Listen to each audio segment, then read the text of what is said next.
بسم اللہ الرحمن الرحیم۔ السلام علیکم۔ ترجمہ قرآن میں آج ہم سورہ بقرہ رکوع نمبر 23 کا دوسرا حصہ پڑھیں گے۔ اس میں بھی رمضان المبارک کے احکامات چل رہے ہیں۔ آج کا سبق شروع کرتے ہیں۔ اعوذ باللہ من الشیطان الرجیم۔ احل لکم، حلال کر دیا گیا ہے تمہارے لیے، لیلۃ الصیام، رمضان کی راتوں کو۔ صیام روزوں کو کہتے ہیں، روزوں کی راتوں کو حلال ہے اب تمہارے لیے۔ الرفث، بے حجاب ہونا، الی نسائکم، اپنی عورتوں کی طرف، ہن، وہ، لباس ہیں، لکم، تمہارے لیے، وانتم، اور تم بھی، لباس ہو، لہن، اپنی بیویوں کے لیے۔ شروع میں جب رمضان المبارک کے روزے فرض ہوئے تھے تو اس وقت حکم یہ تھا کہ جب روزہ افطار کر لینا ہے تو اس کے بعد عشاء کی نماز تک یا سونے تک کھا پی بھی سکتے ہیں اور اپنی بیوی کے ساتھ ہم بستری بھی کر سکتے ہیں۔ اس کے بعد جب سو گئے تو اس کے بعد پھر کھانا نہیں ہے۔ جیسے اب ہم سحری کے وقت اٹھ کر سحری کرتے ہیں تو ساری رات ہم کھا سکتے ہیں، تو شروع میں یہ نہیں تھا، رات کو بھی نہیں کھانا اور پھر صبح کو سحری بھی نہیں کرنی، جتنی دیر جاگنا ہے اس وقت تک کھا سکتے ہیں اور پھر اسی سوتے ہی روزہ شروع ہو جانا ہے اور پھر صبح تک، شام تک، اگلے دن شام تک روزہ وہ قائم رکھنا ہے۔ لیکن اللہ رب العالمین میں بعد میں یہ تخفیف کر دی، راتوں کو بیوی کے ساتھ ہم بستری کرنا بھی اللہ تعالیٰ نے حلال کر دیا، اور یہ بھی ساتھ کہا کہ ہن لباس لکم، وہ تمہاری بیویاں تمہارا لباس ہیں، کہ جس طرح لباس سے کوئی چیز چھپی نہیں ہوتی اسی طرح بیوی سے بھی انسان کی کوئی چیز چھپی ہوئی نہیں ہوتی۔ اور دوسری بات اس میں یہ بھی ہے کہ جس طرح لباس آدمی کے عیب کو چھپا دیتا ہے، اسی طرح بیوی جو ہے وہ بھی اپنے خاوند کے عیبوں کو چھپا دیتی ہے، اور خاوند جو ہے وہ بھی اپنی بیوی کے عیب کو چھپا دیتا ہے۔ اور جو لباس نہ ہو، جو بیوی لباس نہ بنے اور جو خاوند لباس نہ بنے، تو اس خاوند اور بیوی کا آپس میں جو اصل مقصد ہے وہ مقصد ہی نہیں ہے۔ ایک دوسرے کے عیبوں کو لوگوں کے سامنے پھیلانے والے، تو وہ اصل میں جو لباس ہیں وہ بیوی نہیں بن سکی، یا وہ خاوند اصل خاوند نہیں بن سکا۔ آگے اللہ تعالیٰ فرماتے ہیں عالم اللہ تعالیٰ جانتا ہے، انکم، کہ بے شک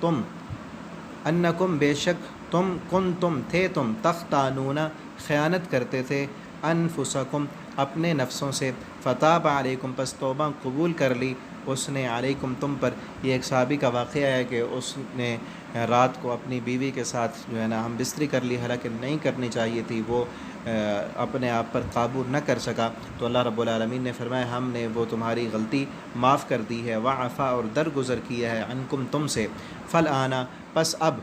اب جو ہے تمہیں اجازت ہے، باشروہن، تم مباشرت کرو ان کے ساتھ، وابتغوا، اور تم تلاش کرو، ما کتب اللہ، جو لکھ دیا ہے اللہ نے، لکم، تمہارے لیے جو اولاد اللہ نے لکھی ہے اس اولاد کی غرض سے تم نے ان کے ساتھ مباشرت کرنی ہے۔ وَكُلُوا، اور تم کھاؤ، وَاشْرَبُوا، اور پیو، حتیٰ، یہاں تک کہ یتبین، واضح ہو جائے، لکم، تمہارے لیے، الخیط الابیض،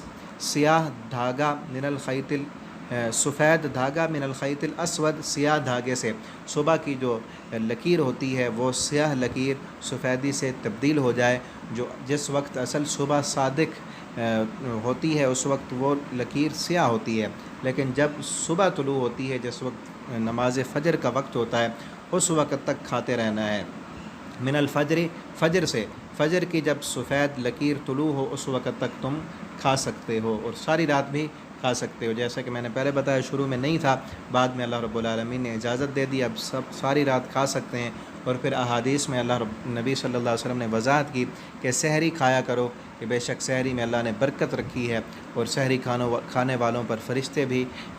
دعا کرتے ہیں اور رحمتیں بھیجتے ہیں۔ ثم، پھر، اتموا، تم پورا کرو اس روزے کو، الی اللیل، رات تک، ولا تباشرون، اور نہ تم مباشرت کرو اپنی بیویوں سے، وانتم، اس حال میں کہ تم عاکفون، اعتکاف بیٹھے ہوئے ہو، فی المساجد، مسجدوں میں۔ ہاں، لیکن اعتکاف کے دوران اپنی بیوی کے ساتھ ہم بستری کرنا یا اس کے ساتھ بوس و کنار کرنا وہ بالکل حرام ہے اور ناجائز ہے، لیکن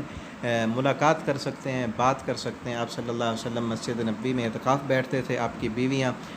آپ کو حجرے کے ساتھ سے ہی بات بھی کرتی تھیں، اور ایک امی عائشہ رضی اللہ تعالیٰ عنہ نبی صلی اللہ علیہ وسلم کو کنگھی بھی کرتی تھیں۔ تلک حدود اللہ، یہ اللہ کی حدیں ہیں، فلا تقربوها، ان کے قریب بھی نہ جانا، کذالک، اسی طرح، یبین اللہ بیان کرتا ہے اللہ تعالیٰ آیاتی اپنی نشانیاں للناس لوگوں کے لیے، لعلہم شاید کہ وہ یتقون ڈر جائیں۔ ولا تأکلوا اور نہ تم کھاؤ اموالکم اپنے مال بینکم آپس میں بالباطل باطل طریقے کے ساتھ، ایک دوسرے کو لوٹ کر جھوٹی قسمیں اٹھا کر یا دوسرے کے مال پر قبضہ کر کے باطل طریقے کے ساتھ نہیں کھانا، بلکہ اچھے طریقے کے ساتھ تجارت کر کے پھر ایک دوسرے کا مال تم کھا سکتے ہو، یا راضی رضا سے ایک دوسرے کے مال تم جس طرح تجارت کے ساتھ ایک دوسرے کا مال حلال طریقے سے کھایا جاتا ہے، لیکن باطل طریقے کے ساتھ دوسرے کا مال اپنا نہیں بنانا۔ وَتُدْلُوا بِهَا اور یہ کہ تم نہ پہنچاؤ اس کے ساتھ، یہ جو لا ہے اس لا کا تعلق اس تدلو کے ساتھ بھی ہے، لا تدلو نہ تم پہنچاؤ بہا اس کے ساتھ مال کھانے کے لیے الی الحکام حکام تک، کہ حکام کو تم رشوتیں دے کر غلط فیصلہ اپنے حق میں کرا لو اور اپنا مال اپنے ساتھیوں کا مال باطل طریقے کے ساتھ تم کھانا شروع کر دو، لتأکلوا تاکہ تم کھاؤ فریقاً ایک فریق من اموال الناس لوگوں کا مال کھانے کے لیے حکام کو فیصلہ کرانے والوں کو رشوت دے دے، تو ایسا نہیں کرنا، بالاسم یہ گناہ ہے، وانتم تعلمون اس حال میں کہ تم جان بوجھ کر یہ کرو تو اس وقت تم پر گناہ ہوگا، اگر بھول چوک میں ہو گیا ہے تو اللہ رب العالمین معاف کر دیں گے۔ اللہ رب العالمین سے دعا ہے اللہ تعالی ہمیں قرآن کریم کو پڑھنے سمجھنے اور اس کے مطابق زندگی بسر کرنے کی توفیق عطا فرمائے۔ آپ تمام دوستوں سے یہ ریکویسٹ ہے کہ ان ویڈیوز کو زیادہ سے زیادہ شیئر کیا کریں تاکہ قرآن کی تعلیم عام ہو اور لوگ گھروں میں بیٹھ کر آسانی کے ساتھ قرآن کریم کی تعلیم کو حاصل کر سکیں۔ والسلام علیکم ورحمۃ اللہ وبرکاتہ۔